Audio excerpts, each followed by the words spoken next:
C'est une opération humanitaire sans précédent, dédiée aux enfants victimes de la guerre. Entre 1946 et 1949, elle a permis à plus de 20 000 enfants européens de profiter d'un séjour de 3 mois au Danemark. Des enfants de la guerre qui vont découvrir la paix et réapprendre à vivre. Parmi eux, des Français.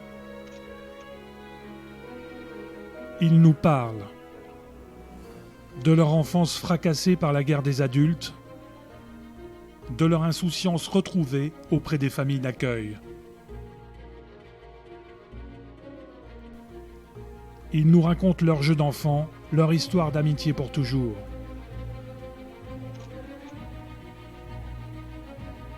Ils nous racontent enfin leurs histoires d'amour, comme celle de Jean et Alice. Jean disparu en 2013 et dont des extraits de ses écrits vont accompagner ce film. Faisant partie des élus à ce voyage, je ne pouvais pas imaginer à l'époque que ce choix conditionnerait et orienterait toute ma vie quelques années plus tard.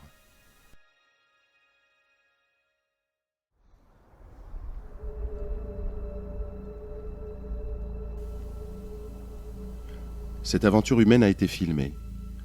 C'est ici, aux archives de Nyborg, que les bobines et les photos dormaient depuis plus de 20 ans. Elles ont été miraculeusement découvertes dans le grenier d'une maison isolée, près d'un lac, à quelques kilomètres de là. Vi har et lille hus ved Lejerød, der ligger nede ved en sø. Og så var der en, der havde lejet det, som rejste. Og så fandt jeg ud af, at der lå nogle store kasser op på loftet med film i. Og jeg anede ikke, hvad det var. Så jeg afleverede det til politiet i Nyborg. Kassen har aldrig været registreret hos politiet i den forstand, fordi den repræsenterer jo ikke nogen værdi, og skulle jeg have fulgt det politifaglige, så skulle den blot have været destrueret. Og så henter arkivet kassen på politistationen, og samme dag, så ser jeg, at kassen er fyldt med film og fotos og papirer. Det er jo taget, kan vi se på armbenet, så er det efter befrielsen. Ja, fordi han har et fredskæmperarmbind på. Prøv at se her. Det er nogle af Herlofs personlige papirer. Ja. Og se her. Hans pas. Ja. Og der kan du se Ausweis. Og der har vi et andet billede af Hans Martin Herlof, pressefotograf, født i Aarhus 1900. C'est Herlof qui va filmer ses enfants venant de l'Europe entière. Reporter de guerre danois, Herlof, entré en résistance, a passé une partie de la guerre infiltré à Berlin, transmettant des documents au réseau danois.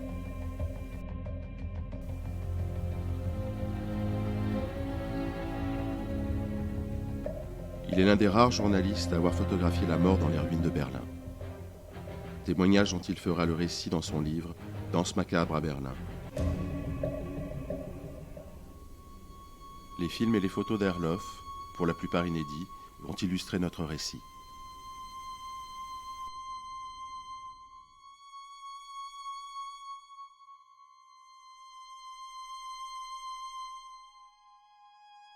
Lorsque la guerre a éclaté en septembre 1939, le premier souci de mes parents, ça a été de me mettre à l'abri.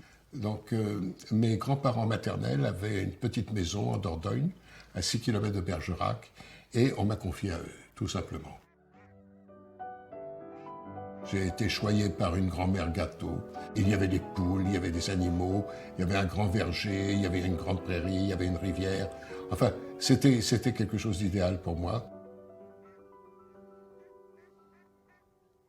Mon père revient de son camp de prisonniers en Prusse orientale et tient à ce que la famille maintenant soit réunie. Et très vite, ma mère se retrouve enceinte et mes parents décident de revenir s'établir à Paris dans leur appartement et moi avec. Et naturellement, déchirement. C'était un déchirement de me retrouver à Paris dans un appartement, n'avoir plus à manger suffisamment. Je souffrais d'asthme, J'ai eu la polio à la jambe droite, donc je boitais bas, si l'on peut dire, et puis j'étais malheureux. J'avais 1 an et demi quand on a constaté que ma mère, elle avait le tuberculose. Et puis en même temps, elle s'est aperçue que mon père avait une maîtresse depuis longtemps. Et ça lui a complètement coupé l'envie de la vie. Alors, on l'a emmenée en Normandie chez ma grand-mère. Et là, au bout de 6 mois, elle est morte. J'avais 2 ans quand elle est morte. Et puis alors, mon père, lui, sa maîtresse ne voulait pas de nous. Elle ne voulait pas de ses gosses. Elle voulait commencer une nouvelle vie. Alors, et lui, il n'a pas eu assez de force de dire, ben, écoute, hein, c'est mes enfants, je vais quand même... Alors, on a pris cette décision. On va mettre les filles en pension. L'orphelinat Bonnard. C'était très dur. Mon père a été emmené par les Allemands le 28 juillet 1942. Il était dans la résistance, dans le réseau Alliance.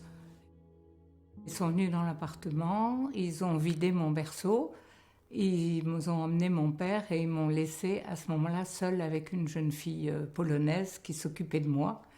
Nous allions 1 fois par mois avec ma grand-mère voir mon père à la prison de Los-les-Lilles. Je sais que je marchais, on me disait de m'asseoir sur le banc, je circulais. Et puis la visite, soit ma grand-mère, soit ma mère, soit ma tante, parlait avec mon père. Et lui, je venais lui toucher les mains à travers les barreaux. Mais c'est tout. J'ai aucun souvenir de conversation. C'est Hitler qui a ordonné que mon père soit fusillé. Et il a été fusillé le 30 juin 1943, la veille de mes 4 ans. À ce moment-là, ma mère est hospitalisée au Diaconès avec une fièvre typhoïde carabinée. Ma mère a survécu avec des séquelles de la typhoïde et marquée par la mort de mon père.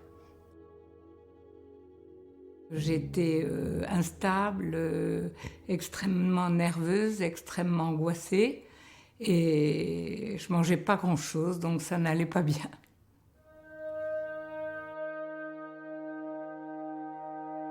Une des choses qui m'a le plus frappé de cette période d'occupation, ça a été d'avoir faim et la crainte des bombardements.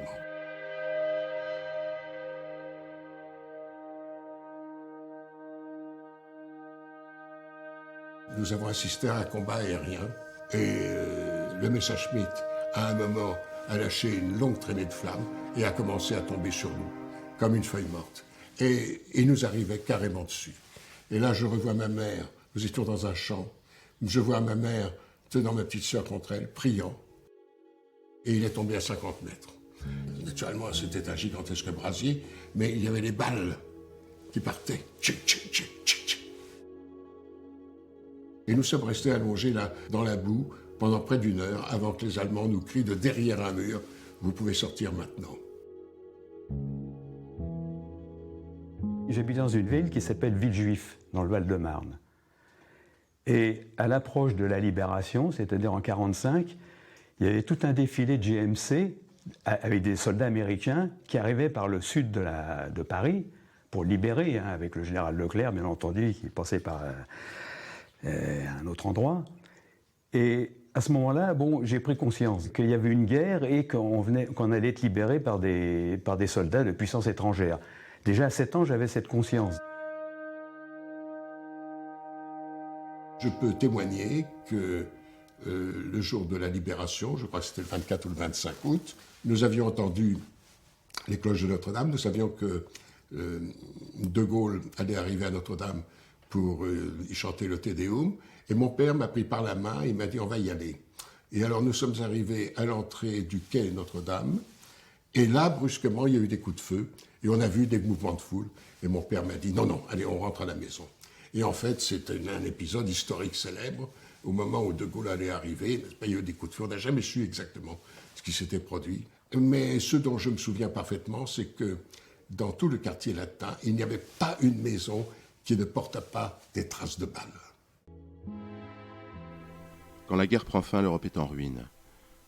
Le bilan en vies humaines est de très loin le plus élevé de l'histoire de l'humanité. Des millions de civils sont sans abri. Les enfants payent un lourd tribut. Les rations ne couvrent pas leurs besoins en nourriture. Les enfants ont faim. Des dizaines de milliers d'entre eux sont déracinés, traumatisés, malades, orphelins.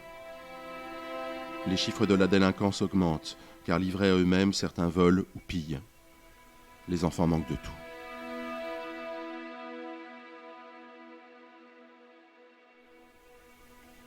En 1945, le Danemark sort de 5 ans d'occupation. Face aux géants allemands, le pays a capitulé dès le début de la guerre. Très vite, les réseaux de résistance se forment. Comment ce pays qui compte 4,5 millions d'habitants à la fin de la guerre parvient-il à mettre sur pied une telle opération humanitaire venant au secours des enfants de 11 pays d'Europe? I think, first of all, it was connected to the fact that Denmark was very fortunate during World War II. Although we were occupied, we were also still protected because Hitler and the Nazis saw us as Aryan. So we went under his ideal type in some ways. That meant that we had more resources left when the war was over. J'étais dans une petite école du quartier latin, rue Rollin, et mon père a été à un moment professeur d'éducation physique là. Et c'est là, donc, qu'il a appris un jour qu'on cherchait des petits-enfants traumatisés, ayant souffert de la guerre, pour les envoyer se refaire une santé au Danemark. Il y avait des familles danoises qui s'étaient proposées généreusement à accueillir des petits Français qui avaient souffert de la guerre. Mon père m'a dit, voilà, il y en a 2 qui doivent être désignés par école. Est-ce que ça t'intéresserait? Alors, moi j'ai répondu spontanément oui, mais le fait de voir que le Danemark était au-dessus de l'Allemagne m'a inquiété. Je me suis dit, mais non, mon père m'a dit, maintenant c'est la paix, ne t'inquiète pas. Le docteur de famille, le docteur Lespinasse, est venu voir ma mère et ma grand-mère et leur a dit, il y a un convoi d'enfants, secours aux enfants pour le Danemark, je vais inscrire votre fille. Et ma grand-mère a dit, elle n'a pas 8 ans, elle est trop petite, ça fait rien, c'est indispensable, elle est amaigrie, elle n'est pas bien, on va faire un dossier. J'entendais bien que les filles plus âgées parlaient d'aller quelque part, Danemark, mais je ne pensais pas que c'était quelque chose qui me concernait. De plus, il parlait, je m'imaginais que ça devait quand même être un endroit très très bien. Alors moi, je m'imaginais que c'était une grande maison blanche, belle maison blanche avec un péduse devant, très jolie, et que c'était là. Le contraire de l'orphelinat, bien sûr. Copenhague, mars 1945. Une importante réunion se tient au ministère des Affaires sociales. Autour de la table, 5 femmes, un haut fonctionnaire et un prêtre. À l'ordre du jour, un projet en forme de question. Comment porter secours aux enfants d'Europe victimes de la guerre? L'idée de créer une organisation humanitaire est née. La fin de la guerre est là. La naissance de Red Barnet est officielle. Red Barnet, traduction « Sauver les enfants ». Version danoise de l'ONG Save the Children. Tout commence en 1919. Au lendemain de la Première Guerre mondiale, Eglantine Jebb crée Save the Children, une organisation humanitaire dédiée à la défense des droits des enfants, en particulier des enfants victimes de la guerre.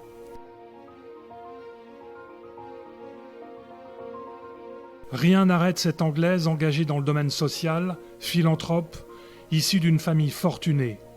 En 5 années, elle fait de Save the Children la première ONG internationale exclusivement dédiée aux enfants. Mais elle ne s'arrête pas là. Elle va rédiger le texte qui va servir de base à la déclaration de Genève des droits des enfants, adoptée en 1924 par la Société des Nations, toujours en vigueur aujourd'hui. Dans le préambule de cette déclaration, Eglantine Jebb avait rédigé ces mots.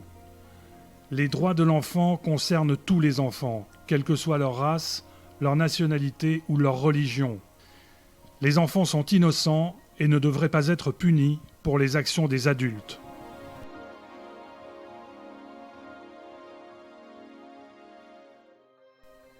« 25 ans plus tard, à la fin de la Deuxième Guerre mondiale, Valborg Emmerich marche dans les pas d'Eglantine Jebb.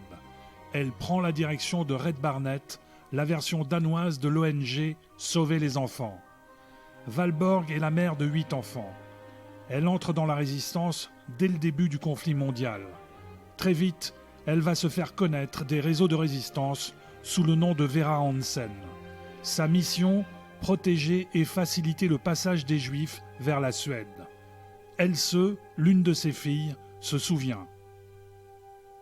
Så nogle gange om morgenen, når jeg kom ned, så lå der folk og sov overalt på gulvet i soveposer, og der var våben rundt omkring. Vi havde en kokkepige, som sagde op, fordi hun ville hænge en jakke op, og så faldt der en håndgranat ud af lommen, og så sagde hun, nu siger jeg op. Så det min mor gjorde, det var jo meget modigt at åbne hjemmet og sørge for, at alle disse mennesker blev behandlet ordentligt, og sige til os børn, min storesøster og mig, vi sagde, er der ikke noget, vi kan hjælpe med? Så sagde hun, jo, der er én ting. I må aldrig sige, hvad I har set herhjemme i skolen. Ikke til nogen. Ikke til jeres bedste ven. Aldrig. Så det var den måde, hun hjalp på ved at give støtte til de andre, vil jeg sige. The will to sacrifice your own food and stuff, I think that comes from the fact that women starting up the movement of Red Barnet in March 1945, they were part of this resistance movement too, or at least connected to it. So you had this helping spirit to clean up this mess, to defy the mess that had been made in the war. These two factors, I think, were very important. Malgré la mort de l'un de ses fils, résistant fusillé par les nazis, Valborg poursuit son engagement et mobilise ses réseaux. Elle organise ainsi la plus grande opération humanitaire de l'époque, avec l'aide de la Croix-Rouge.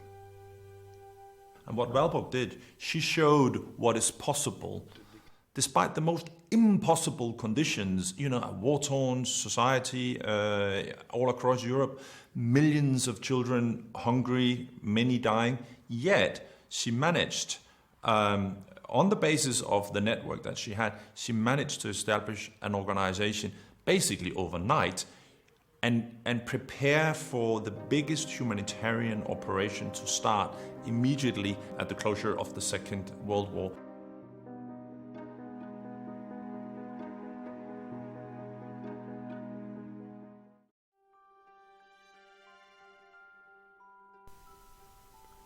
Il faisait très chaud. L'embarquement de 500 à 600 enfants n'était pas facile et il fallait nous compter, nous recompter sans cesse. Enfin, dans la soirée, le train s'ébranle, nous poussons tous des cris de joie, le départ est enfin réel. C'est l'enthousiasme dans tous les wagons. Nous nous sommes retrouvés à la gare du Nord. À la gare du Nord, devant prendre le Nord Express. Donc nous étions des centaines d'enfants, là sur le quai, prêts à monter dans un train spécial qui allait nous emmener vers le Danemark.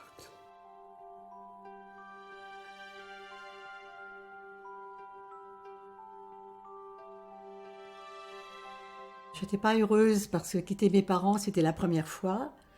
Je savais que c'était un peu loin. Et bon, comme la guerre n'était quand même pas très loin non plus, j'avais un peu peur, ça c'est vrai. Autour du cou, on avait cette pancarte. Sur une côté, il y avait l'adresse en France, l'orphelinat, et l'autre adresse, c'était l'adresse des gens qui devaient m'avoir, me chercher. Et ça, je l'ai encore. D'abord, j'arrive quelques jours avant le départ chez ma tante qui m'a élevée par la suite, et elle m'amène à la gare du Nord. Et là, il y avait des barrières. Les familles avec les enfants étaient derrière des barrières. Les familles ne nous accompagnaient pas jusqu'au train. Ma tante, j'avais une valise un peu lourde, ma tante aborde une dame qu'elle croyait faire partie de la Croix-Rouge, parce qu'elle était habillée en Croix-Rouge, et elle lui a demandé « Voulez-vous accompagner ma petite fille, ma nièce, à ce train, dans son wagon, et lui porter cette valise trop lourde ?» Alors, la personne m'a accompagnée, je suis montée dans le wagon, mais je n'ai jamais revu la valise. Arrivant de 11 pays d'Europe, chaque année pendant 4 ans, 5000 enfants vont vivre les 3 mois d'été au Danemark. L'objectif est de les remplumer, à l'image des 500 premiers enfants polonais qui ont pris 2 tonnes en 3 mois, soit 4 kilos en moyenne par enfant. Pour Red Barnet, il s'agit de faire de ces enfants de la guerre des enfants de la paix. Ce document réalisé par Erlof, intitulé « Il faut qu'ils apprennent à vivre », celui qui en a composé la musique le redécouvre 70 ans plus tard. Pour ce compositeur mondialement reconnu, aujourd'hui âgé de 92 ans, ce film l'a conduit à dédier une partie de sa vie aux enfants qui souffrent. Jeg genkender filmen, når jeg ser den, men hvis du havde spurgt mig for 5 minutter siden, så havde jeg sagt, at jeg aner det ikke. Men det er jo også 70 år siden. Det her var jo tilbage i 48, der var jeg jo kun 24 år. Det var jo glade børn, man så. Det var ikke børn, som så ud til at lide nød. Det var glade børn, og det var også glad musik, der var sat på. Så jeg synes, det var en optimistisk film om et godt budskab. Jeg har jo i hele mit liv beskæftiget mig meget med at hjælpe børn og samle penge ind til at fordele til børn rundt omkring i verden, hvor de var dårligt stillet.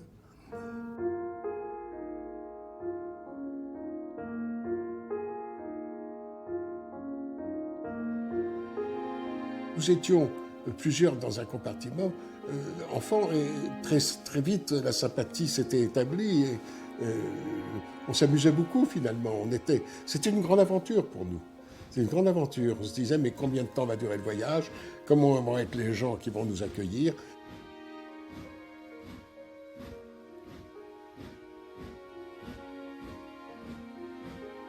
À l'époque, c'était évidemment les locomotives à vapeur, vous savez. On ne pouvait pas pencher la tête à l'extérieur parce qu'on prenait des escarbilles dans les yeux. Ça paraissait très long d'ailleurs, parce qu'il s'écoulait quand même 33 heures. Je crois que c'est une moyenne du temps de voyage entre Paris et Copenhague. 33 heures.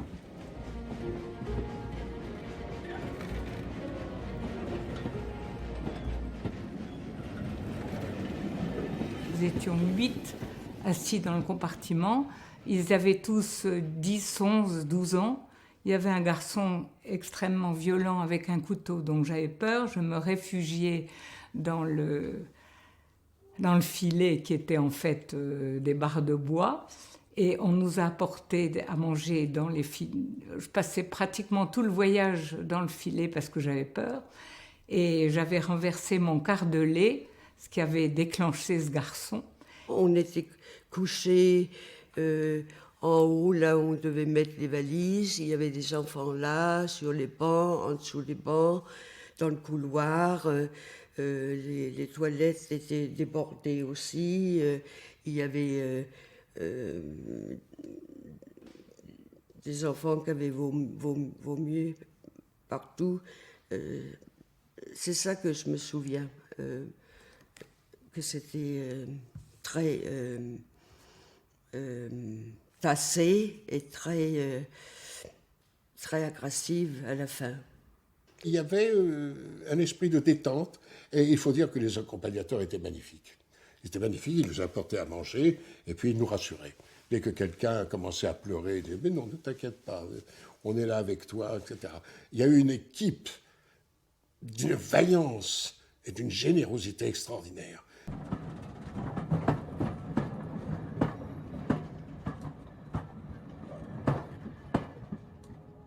Et on arrive en Allemagne, et brusquement là, c'est le choc.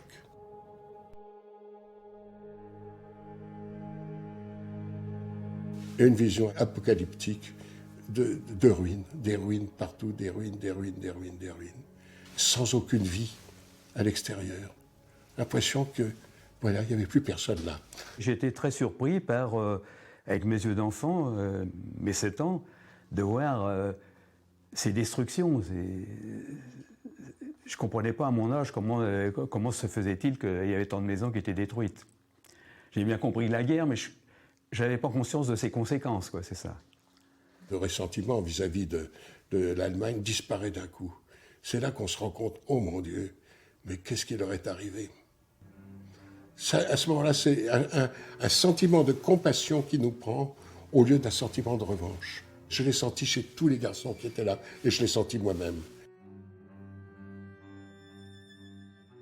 Et alors partout, des ouvriers, des travailleurs remettant des voies, et alors des arrêts souvent interminables. À certains endroits, on s'arrêtait pendant 2 heures, à un autre endroit 3 heures. Les ouvriers jetaient des pierres, tout vers nous, qui crachaient sur les fenêtres du train. Et parce que aujourd'hui, je les comprends bien, mais à l'époque, ils m'ont fait très très peur. Ils mettaient c'était souvent la nuit, ils mettaient leur figure tout près du carreau, faisaient des grimaces et tout ça. Et aujourd'hui, je vois bien parce que eux, ils sont en train d'aider les trains de pouvoir passer avec des enfants qui vont monter dans le Nord pour être nourris, pour avoir du beau temps et tout ça. Et leurs enfants, les enfants allemands, étaient aussi très, très, très touchés par la guerre, on peut dire. Hein. Lorsque nous sommes arrivés à la hauteur de Flensburg, qui était la dernière ville allemande, alors là, brusquement, le train roulait très peu vite, et il y avait des centaines d'enfants dépenaillés en haillons qui tendaient la main pour qu'on leur envoie quelque chose. Mais on n'avait rien à leur envoyer. Mais ils nous faisaient pitié. C'était horrible. C'est là que je crois que j'ai pris conscience, pour la 2e fois, de l'horreur de la guerre, qu'il n'y a pas de vainqueurs, il n'y a que des vaincus. Comme François, Morissette ou Claude, les enfants allemands victimes de la guerre, Else, la fille de Valborg Emmerich, les a vus de près au même moment, avec ses yeux d'enfant.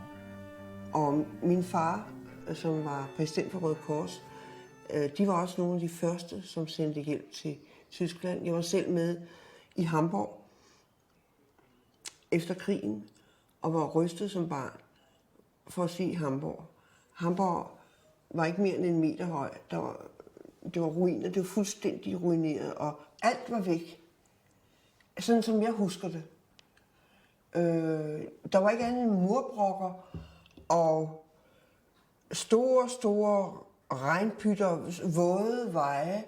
Og det værste af det hele, det var de der lasede, tynde børn, der smuttede ind og ud af husene og ind i sådan nogle kældre og ud igen og tikkede.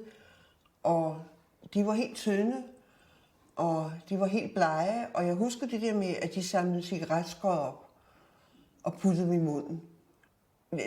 Det hele var bare gråt og laset og forfærdeligt, ligesom helvede nærmest. Jeg har aldrig set noget lige, og fuldkommen rystet. Og der forstod jeg mere af, hvad det var, min mor og far lavede, fordi jeg var med på den tur til Hamburg. Det vil jeg aldrig glemme. Il y a maintenant 5 jours que nous avons quitté nos familles. Au petit jour, on nous fait descendre avec nos bagages.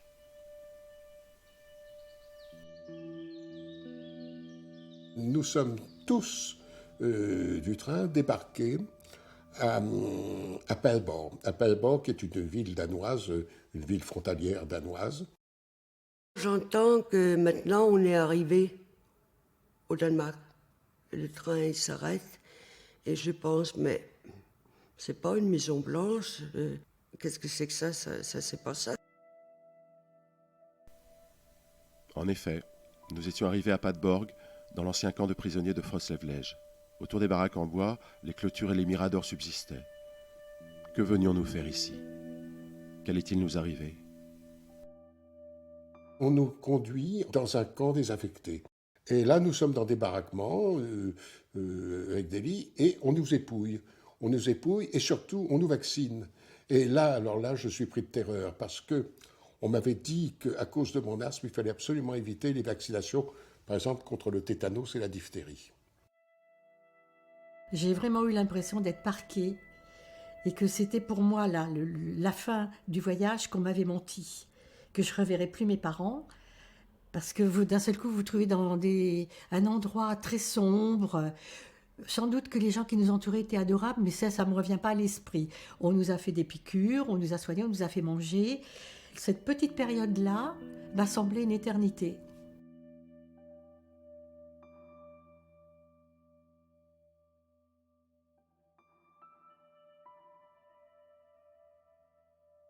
Il me semble même qu'on était plusieurs gamins à pleurer.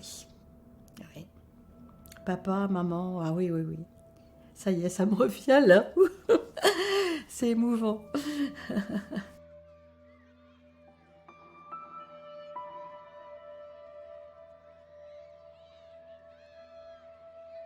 Nous sommes restés 2-3 jours dans ce camp. On nous a donné une nourriture beaucoup trop riche, beaucoup de beurre, etc. Et nous avons tous été malades, naturellement. Nos corps fragiles n'étaient pas habitués à cela. C'est bien qu'il a fallu attendre, à ce moment-là, avant d'arriver dans les familles. Au Danemark, les familles d'accueil attendent elles aussi l'arrivée des enfants venus d'Europe. Alice se souvient du jour où son père a proposé l'idée d'accueillir un enfant victime de la guerre. Un jour, à table, comme ça, on était en train de manger, il dit à maman, il dit, tu sais pas, hein, je viens de lire dans le journal qu'on demande d'accueillir des enfants français qui sont rien à manger, qui sont pauvres et tout ce qu'on a pu expliquer. Lui, il adorait les enfants. Il dit, après tout, hein, si on a à manger pour 3, on est bien pour 4 enfants. Et il a demandé à maman, qu'est-ce qu'elle pense. Il dit, oui, si tu veux, pas de problème. Men vi var meget glade alle sammen, og vi syntes, det var hyggeligt. Og mine forældre fortalte, at når hun nu kom, så skulle vi betragte hende som vores søster, og de skulle kaldes mor og far, ligesom vi kaldte det mor og far. Og sådan blev det. Ce qui me marque le plus après, c'est qu'on nous a emmenés dans une école, avec nos petits bagages. On nous appelait, on se levait, on se rasseyait, et puis plus ça allait, plus la classe se vidait. Et d'un seul coup, j'ai eu très peur en me disant, mais personne va me prendre. Je ne sais pas ce qui s'est passé dans ma tête, mais j'avais l'impression qu'on allait m'oublier. Jeg husker meget tydeligt det første indtryk af Annie, fordi det var den dag, hun kom på banegården med toget sammen med de andre franske børn. En lille, spinkel pige, hun var bleg, og hun så meget alvorlig ud. Og hun så aldeles bedårende ud. Et d'un seul coup, il y a un couple, un monsieur et une dame très grand. Je me souviens plus s'il y avait la petite Lise, enfin à l'époque une petite fille avec eux. Et on m'a appelée, ils m'ont fait des grands sourires. Et je suis repartie avec eux. Et, ah oui, c'était Lise qui était là. Et alors là, ils étaient beaux.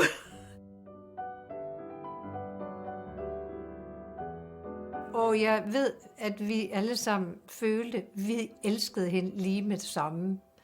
Hun så meget melankolsk ud, og hun så trist ud, og vi følte alle sammen en vis omsorg for hende lige med det samme.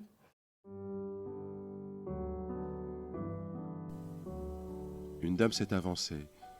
Après m'avoir dit quelques mots incompréhensibles, elle m'a pris par la main et m'a emmené.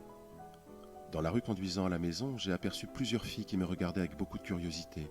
Lona, Grete et Alice. J'ignorais alors qu'Alice deviendrait ma femme 10 ans plus tard.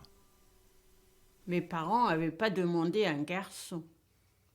Ils avaient demandé une fille, les fait qu'on est 3 filles. Il voulait pas un garçon, le pauvre garçon, elle n'est pas très drôle pour lui. Et aux dernières minutes, ou l'instant, à ce moment-là, la France s'est trompée. Et il était déjà dans le train, et mes parents ont appris, on s'est trompé malheureusement, mais c'est un garçon, est-ce que vous l'acceptez? Il était très, très ouvert à tout, il parlait, il avait appris un peu l'anglais. Mon père, lui, il est né en Amérique, donc il parlait anglais également, et ils sont tout de suite s'est mis en contact toutes les deux. Et nous, 3 filles, on a regardé ce garçon-là. Et j'ai aucun souvenir autre que à l'instant où il est rentré dans la maison, il s'est intégré. Il s'est intégré, c'est notre frère, et puis pour lui, c'était papa, maman et ses sœurs.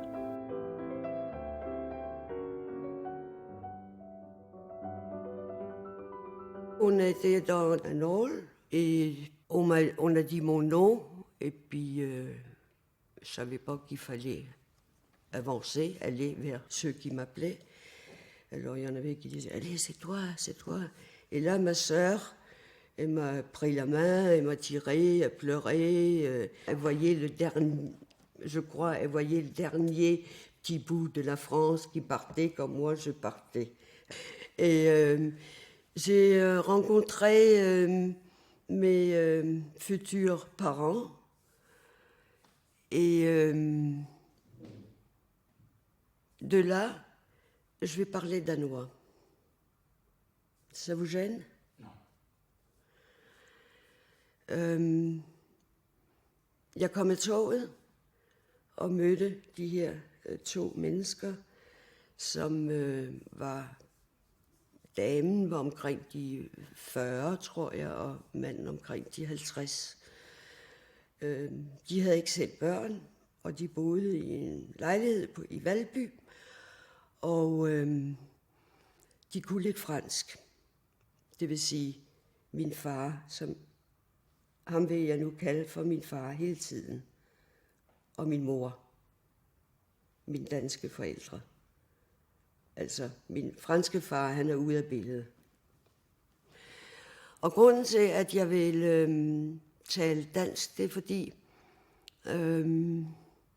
jeg kom jo så der til Danmark, og de blev jo glade for mig.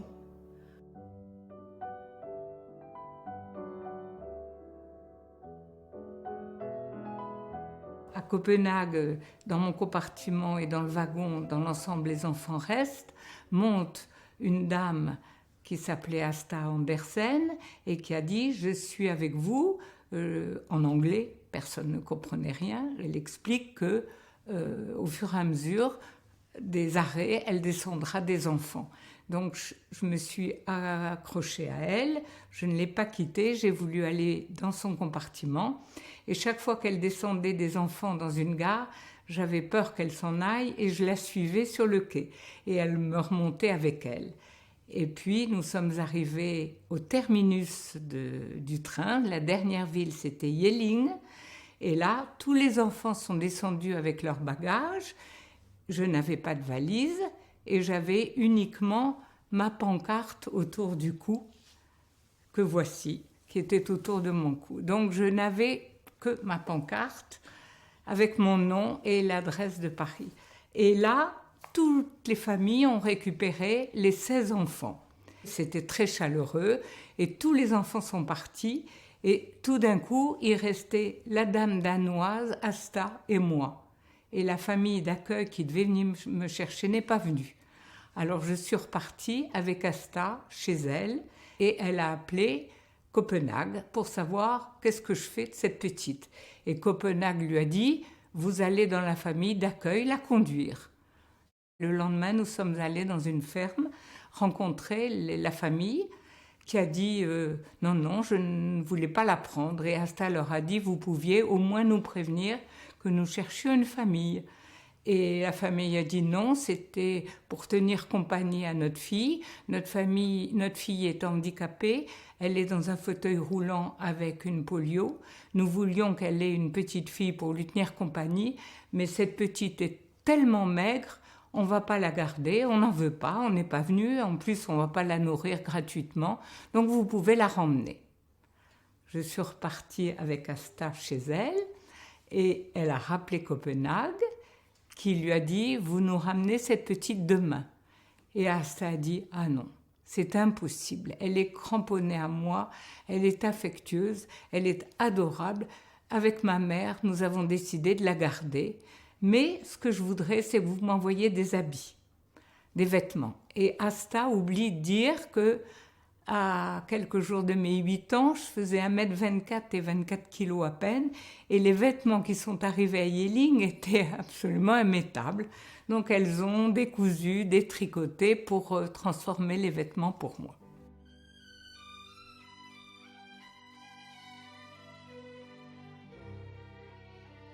C'était très agréable, évidemment, de faire un grand voyage comme ça, d'aller au Danemark. Mais de l'autre côté, je n'ai pas ressenti une joie extraordinaire. Tout simplement, c'est parce que je parlais que le français et les 2 personnes qui me recevaient parlaient presque pas le français, hein, parlaient danois. Alors, pour s'exprimer, pour échanger, c'était très difficile. Hein.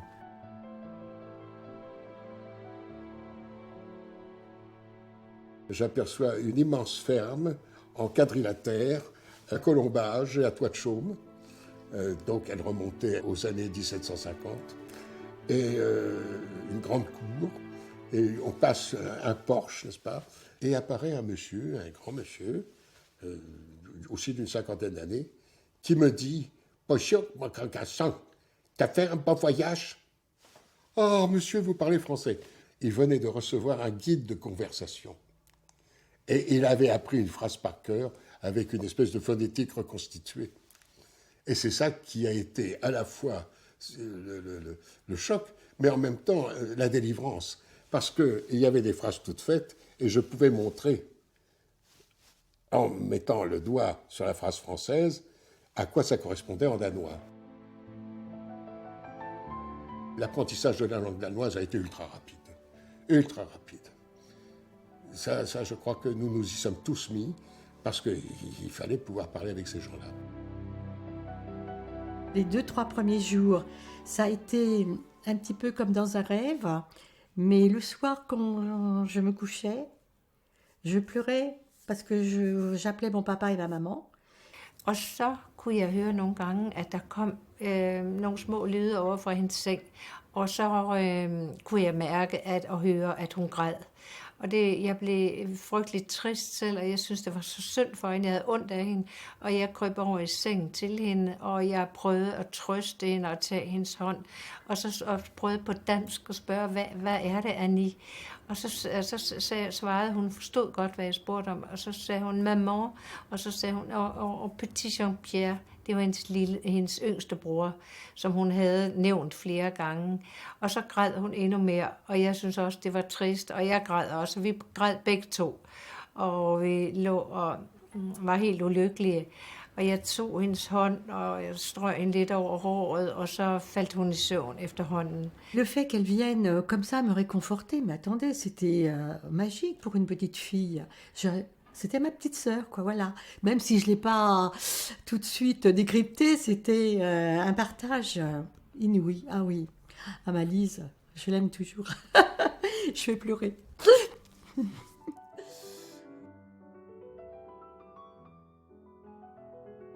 J'avais les photos de mes parents sur ma table de nuit. Et au bout de 3 jours, je me forçais à pleurer. Et je ne pouvais plus. Ça y est, enfin, j'étais heureuse, j'étais chez moi. Il jouait dans la rue comme tout le monde, il s'est intégré, il a appris à parler danois plus ou moins. Et il pleurait quand il partait. Ma grand-mère, qui habitait en premier étage de notre maison, a dit, bon, bah, si c'est comme ça, tu prends une chambre en haut, c'est moi je me restreins.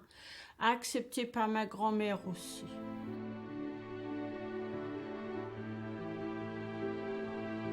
Je dormais très bien, je mangeais beaucoup, je n'avais à table que du lait comme boisson. Alors à la fin, j'avais un peu assez de boire du lait, donc je ne vidais jamais mon verre complètement pour éviter qu'Asta le remplisse. J'étais pas du tout triste d'être sans ma famille. Asta était une femme extrêmement chaleureuse. Je l'ai adoptée immédiatement et ça a été réciproque. Et la vie à Yelling, c'était une petite ville, un petit patelin. On se promenait à pied partout. Asta connaissait tout le monde et j'ai été accueillie dans beaucoup de familles. Donc je n'ai jamais le souvenir d'avoir pleuré une seule fois. Déjà, on m'avait appris à faire du vélo parce qu'il y avait les bicyclettes. C'était dans la maison des parents, il y avait une grande cour, puisqu'il y avait l'usine, la maison, et elles m'ont appris là. Alors 2 ou 3 fois, je suis rentrée un peu dans le mur, il y avait le petit Bobo, il savait très bien. Ah non, mais là, c'était un moment incroyable. Oui, c'est vrai, bah oui. Og så må jeg sige, at hun var selv en fantastisk god tegner. Når vi var på sommerferie, så var der konkurrence med tegninger og malerier, vi kunne lave i Skanderup Klit. Og Annie, hun afleverede nogle tegninger eller malerier, og hun valgte altid første præmie. Og vi var meget stolte af hende. Vi syntes, at vores søster, franske søster, hun var rigtig god og dygtig og lavede nogle fine ting. J'avais l'impression d'être dans du coton. Tout, on m'expliquait tout. Parce que bon, moi, mes parents n'avaient pas toujours le temps de s'occuper de nous comme ça. Monsieur Christensen jouait du piano pour moi, des chansons françaises quand il était là. Mais c'était le bonheur. Après, ils ont vu que j'aimais dessiner. Alors, j'avais du papier, des crayons de couleur. Mais vraiment, j'étais heureuse. Aucun souci, je n'allais pas à l'école. Bon, pas encore, hein, c'était pas comme chez nous. Pas de devoirs, rien. Vous vous rendez compte, pour un enfant, c'était merveilleux. For mig var det helt tydeligt, at der skete noget for Annie, mens hun var hos os. Hendes melankoli forsvandt, og hendes tristhed forsvandt, og hun blomstrede op og blev glad, og hun smilede, og hun begyndte at fortælle, hvordan de havde det derhjemme, og hvad de spiste, og hun sammenlignede med, hvad vi spiste, og nogle gange så synes hun, det var nogle underlige ting, vi spiste, men hun blev frigjort, og hun blev selvsikker. Og fordi vi, tror jeg, det kunne være derfor, at vi bakkede op, og vi var interesserede, vi var aldrig kritiske over for hende.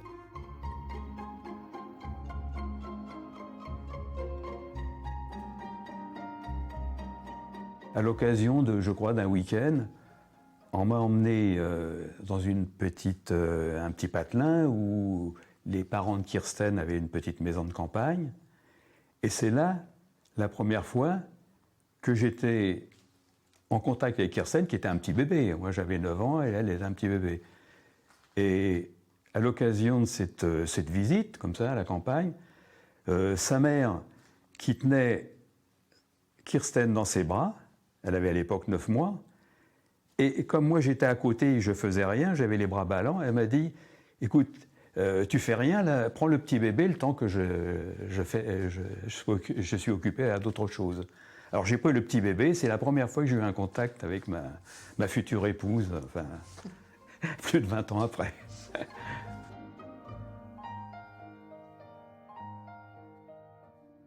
Mit første møde med danske børn, det var nede i gården, der hos mine forældre. Jeg havde siddet oppe i vinduet og kigget på, at der var børn dernede i gården, der legede.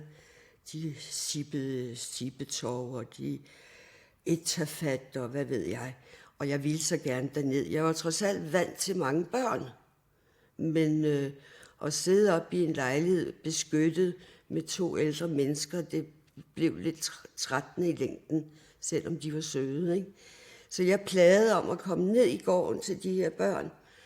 Og min mor synes ikke, det var sådan lige sagen, vel. Men hun gik så med derned, fordi jeg plagede og sagde, dans la cour, je veux dans la cour, je veux jouer avec des enfants. Og så tog hun mig med derned. Og de her unger, de kom os i møde, og hun fortalte, hvem jeg var, og jeg var fransk pige, og de skulle tage godt imod mig, og så videre. Ja, men og så videre. Så dagen efter, så skulle jeg derned alene. Jeg ville derned alene og lege. Og så kom 2-3 stykker af dem hen sådan og stillede sig op foran mig. Og så sagde den ene, skrid din lille franske lort. Men jeg var ikke bange. Altså, jeg havde været ude for værre ting, end at blive kaldt for en fransk lort. Så jeg blev ved med at komme derned, og det endte godt. Jeg legede meget ned i gården. Det gjorde jeg. Pour la première fois de ma vie, on tenait compte de ce que je disais. Je ne veux pas dire que mes parents étaient des bourreaux, pas du tout, loin de là. Mais c'était des gens qui disaient facilement oui, tu sauras ça plus tard, on te dira plus tard. Brusquement, l'impression de faire partie d'une famille et d'être considéré au même niveau que les autres. C'est-à-dire, et puis une immense liberté. Une immense liberté de gambader dans la campagne. Très vite, j'ai eu un vieux vélo de femme, qu'il a fallu plus ou moins rafistoler. Mais ça fait rien, faire du vélo. La rivière qui regorgeait de poissons. Les parties de pêche, je m'en souviendrai toute ma vie. Enfin, et puis alors cette immense liberté d'être là, de ne pas avoir à répondre de ça ou ça. Naturellement, il y avait une certaine discipline. C'est normal. Il fallait être là aux heures des repas, on était surveillés. La guerre était tout à fait oubliée. Je retrouvais un petit peu, mais en plus grand, ce que j'avais vécu en Dordogne. Mais là, une forme d'insouciance et sur la possibilité d'être enfin enfant, de pouvoir jouer, de pouvoir faire ce qui me plaît. Une immense liberté. Une immense liberté. Et rentrer à Paris, je ne jurais que par cela, que je voulais retourner dès l'année suivante. Pour moi, ce séjour, c'est un des grands événements de ma vie.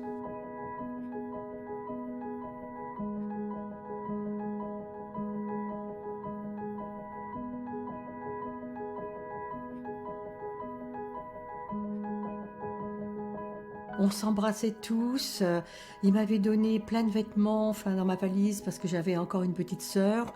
Les parents m'ont dit, tu reviendras si tu as envie, quand tu veux. Et ça, c'était vraiment aussi très très rassurant.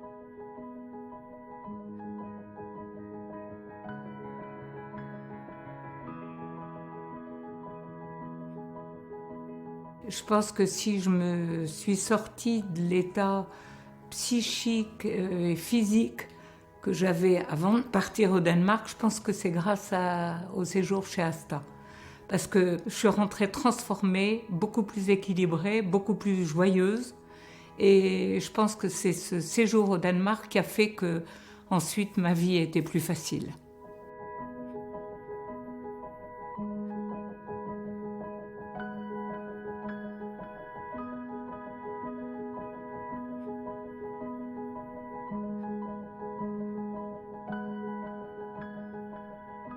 Så på et tidspunkt, så skriver min franske far, at han vil godt snakke det der adoption med mine danske forældre. Og han kan ikke komme til Danmark, men hvis de vil komme til Paris, så synes han, at det er fint. Så. Og de mødes så, og der har jeg så været omkring de 13-14 år eller sådan noget lignende. De mødes på en restaurant.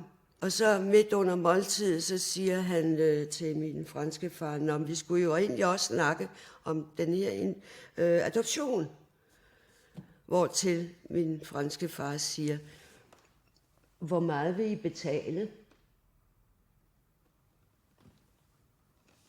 Så rejste mine danske forældre sig, gik og sagde til ham, vi køber ikke børn.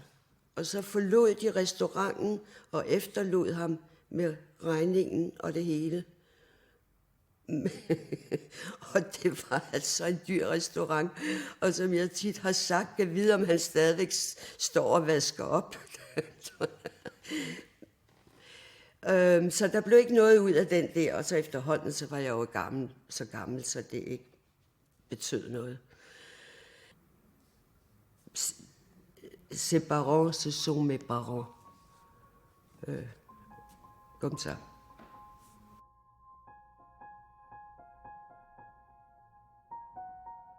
Les 2 premières années, j'étais à Odense, après je suis allé à Copenhague. Et peut-être pas la première année à Copenhague, mais la deuxième, on m'a envoyé à l'école. D'ailleurs, je ne vous cache pas que les Danois qui me recevaient, ils avaient demandé à mes parents si je pouvais rester définitivement au Danemark. Alors mes parents, n'étaient pas d'accord à l'époque. Mais toujours est-il qu'ils ont décidé de m'envoyer à l'école de Henghaverskole. Comme je suis resté pendant 6 mois au Danemark, et j'ai passé 6 mois dans les petites écoles danoises, et puis c'était très sympathique. Et je me souviens même, quand je suis revenu en France, j'étais tellement immergé dans le danois du matin au soir et sans français, que j'ai eu du mal à retrouver mes mots français les plus usuels à mon retour. C'est vite revenu, mais en fait, j'ai eu un petit temps difficile. J'y suis allée à 12 ans et à 14 ans. Et quand on allait danser à Skalreplic, toutes les deux, notre premier flirt... Non, mais alors, attendez, c'était trop drôle. Vous voulez que je vous raconte? Alors, un soir, il y avait, comme on avait 14 ans et demi, presque 15 ans, on est allé à une petite soirée dansante. Alors, on dansait chacune avec un petit cavalier. Moi, il s'appelle Torben, je me rappelle, parce que j'ai retrouvé des photos. Qu'est-ce qu'il était beau! Et un danseur, à un moment donné, ils nous ont embrassés sur la bouche. Et en rentrant à la maison, on est allé se laver les dents avec Lise. On disait « Ah, Berk, Berk, Berk, Berk !» Je me rappellerai toute ma vie. La première fois, avec un petit Danois, c'était trop mignon. Voilà, un petit flirt, juste un petit bisou.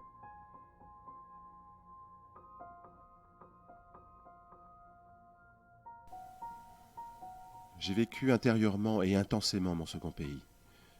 Nous avons réussi avec ma femme à transmettre et faire partager à nos enfants ce même amour du Danemark, de ses habitants et de ses traditions. Il est venu même en scooter. Il a fait tout le trajet de France au Danemark en scooter. Il avait acheté avec ses propres moyens un Vespa. Et il est reparti en scooter.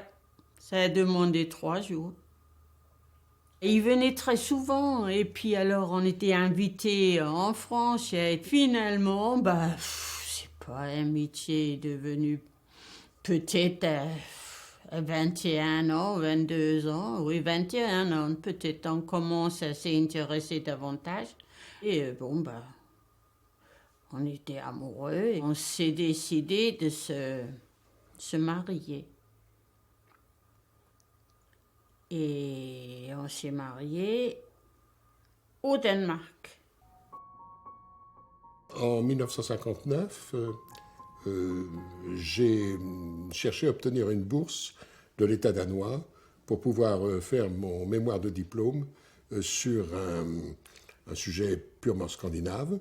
J'en avais eu la permission de la part des autorités universitaires. Ma femme, qui était dessinatrice pour tissu et qui commençait à se faire un nom dans le métier, et moi, nous nous sommes trouvés devant un dilemme.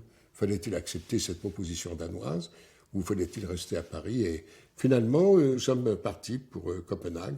Et là, depuis, nous n'avons pas bougé. Nous n'avons pas bougé, c'est-à-dire que j'ai été obligé par la suite de passer ce qui correspond à peu près à ce qui est un master de français, de langue française, puisque j'étais amené à enseigner le français. J'ai eu des équivalences pour mes diplômes danois et allemands. Donc j'ai fait toute ma carrière ici au Danemark, à l'université danoise, où j'ai terminé comme maître de conférence et où malheureusement j'ai dû interrompre ma carrière plus tôt que prévu pour raison de maladie.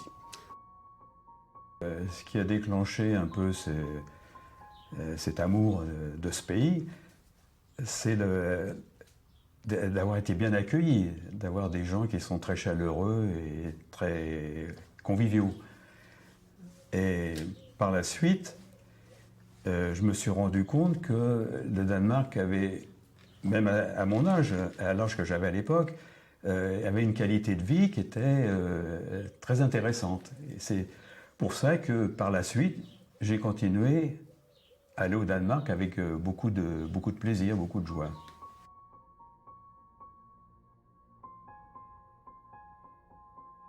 Moi, je crois avant tout, ça m'a ouvert l'esprit, une ouverture sur d'autres cultures que la nôtre. Et j'avoue que, au fond de moi-même, je ne sais pas si ça vient de cette époque, mais je suis très européen d'esprit. C'est formidable. Moi, je suis heureuse aujourd'hui de pouvoir avoir un pied dans le danois et un pied ici en France aussi. Ah oui, conserver tes racines, bien sûr. Pour pouvoir le vivre, c'est difficile peut-être pour d'autres de le comprendre, mais c'est un échange incroyable. Le séjour au Danemark et l'accueil que j'ai eu montrent aussi qu'aujourd'hui, dès qu'on peut, il faut tendre la main pour accueillir. Nous avons depuis 3 ans une association d'accueil des réfugiés. Et pour moi, ça partait de mon cœur de me donner de mon temps.